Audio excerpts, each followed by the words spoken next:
Seperti diberitakan sebelumnya, Nagita Slavina saat ini mengandung anak keduanya dengan Raffi Ahmad.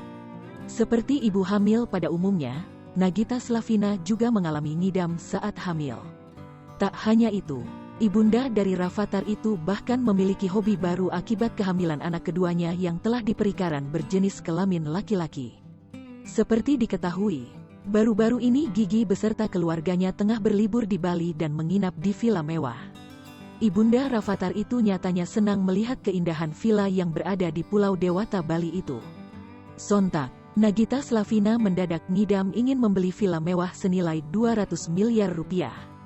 Istri presenter kondang Raffi Ahmad, Nagita Slavina diketahui ingin membeli sebuah villa yang berlokasi di Bali.